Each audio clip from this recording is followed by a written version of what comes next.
What's up, YouTube? It's your boy Con Garrity back on the G-Money041 channel. If you saw my last video, this is the NFL first round mock draft with my boy Geoff Lowe.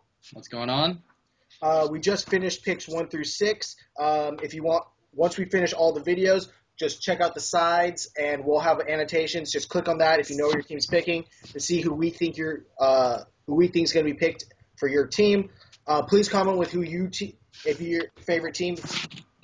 Please comment with who you think they're going to pick, what direction they're going to go in, talk about the other picks, and yeah, basically that's it. So right now we're on pick number 7, the Arizona Cardinals. They did just make a move today. We are filming this on April 2nd. There is some time till the draft. They did make a move today to get Carson Palmer. However, I still think they're going to go in the direction of Geno Smith out of West Virginia, 6'3", 218, athletic, can throw the ball. High IQ guy, in my opinion, which is conflicting the major report that came out today. Pro Football Weekly. That was a terrible report in my opinion. He ripped him. I forget the name, but he absolutely. Norwinski, I think. Yeah, he just destroyed Geno Smith. And I don't want to say I completely agree with him, but I don't think Geno Smith is a top 10 pick. However, I have him at 7 as well. It's a quarterback-driven league. Russell Wilson, Andrew Luck, and RG3 kind of basically screwed every rookie quarterback coming in this class because now they're going to be expected to do all these. Even Brandon Weeden at the end of the year had a pretty good. At the end of the year, he's coming on too. Tannehill didn't play all that bad. Tannehill was solid. Good. He played solid, but I think Geno goes 7 purely because Arizona's going to be pressured to take a quarterback. I know they signed Carson Palmer. Carson Palmer's not the answer. I think they're going to take Geno despite not going to his pro day. They were one of 2 teams who didn't go to his pro day, which does kind of make me worry. Maybe they don't take Geno. I still think they do it. I think they do. Barkley too. They are in love with Barkley, but I don't see it happening.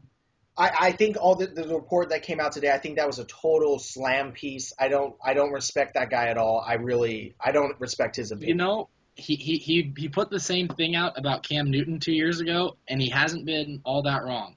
Cam Newton, some of the character issues and the whole selfishness, it was shown this season. But we knew about those issues. The problem I have with it is all the conflicting reports from like McShay and Kuiper and Matt Miller from Bleacher Report and the reports from Grantland. All of the big other people are saying how high character Geno Smith is. That's why I have a problem with his report. But we can discuss that. In regards to Matt Miller kind of latches onto a prospect and won't let go of him. He had Logan Thomas as the number 1 pick for a solid 8 weeks. I know.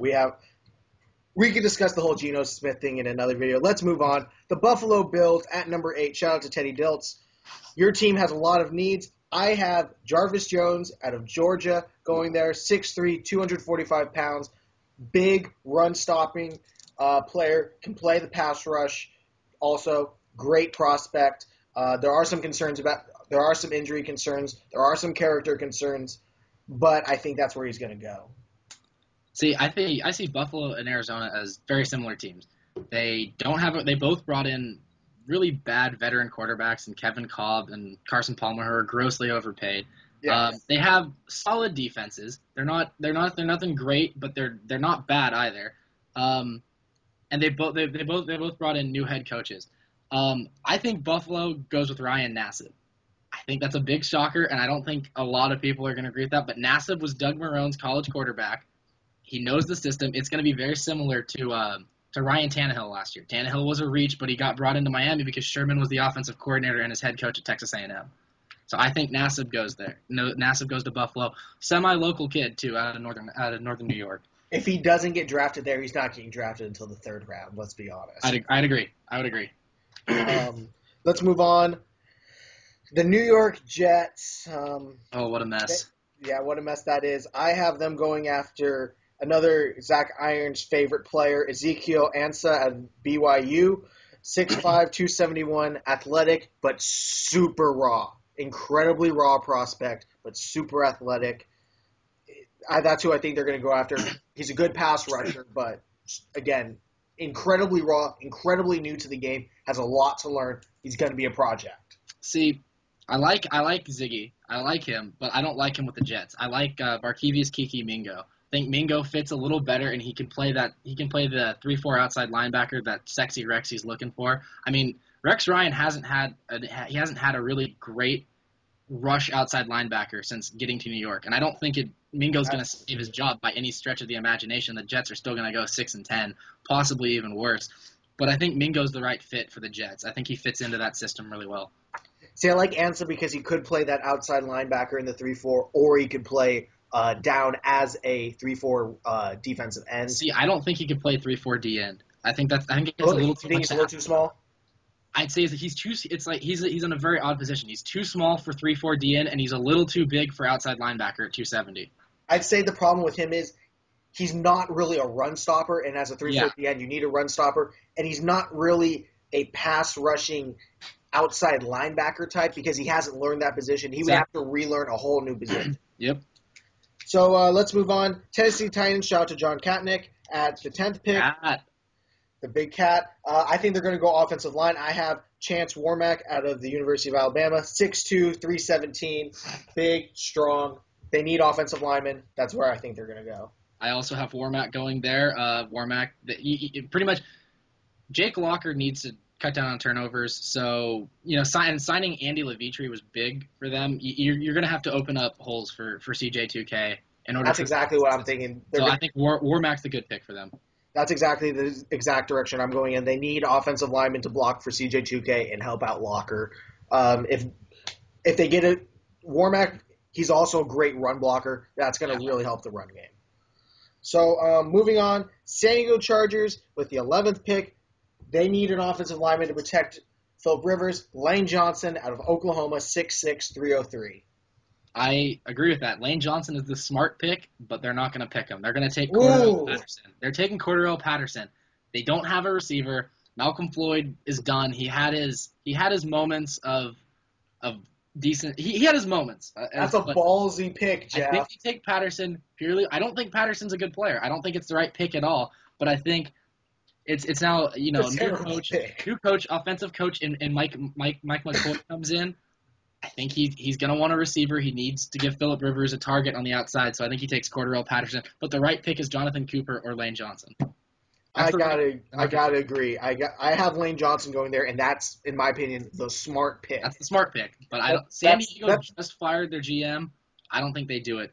San Diego wants to get back to the days of 13-3 and the offense.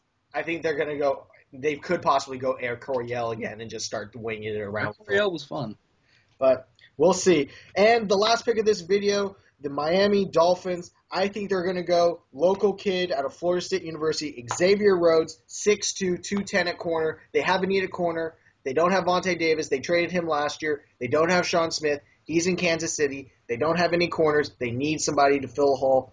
Xavier Rhodes, big, strong. He's all those intangibles. Local kid. That's who I think they're going to go for.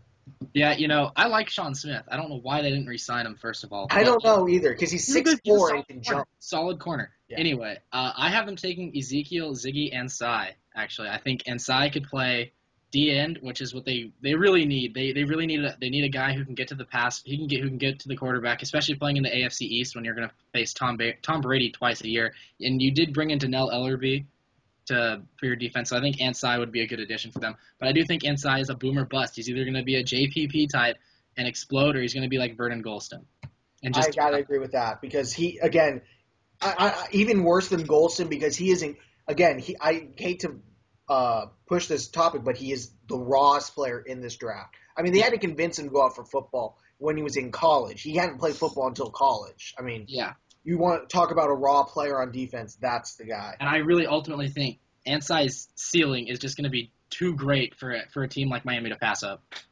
I think he goes in the top 15 easily, though, Ansai. And with that, we're going to end this video. Thank you all for watching. This has been your boy Connor Garrity on the G-Money041 channel. Remember, the is part of the name like The Ohio State University. Again, this is our mock draft. Click the other videos on the side to see where your team's picking. If you know where your team's picking, click on those videos. Remember, part 1 is 1 through 6, and this is part 2, picks 7 through 12. Again, this has been with Geoff Lowe, my homeboy. Thank you, Geoff.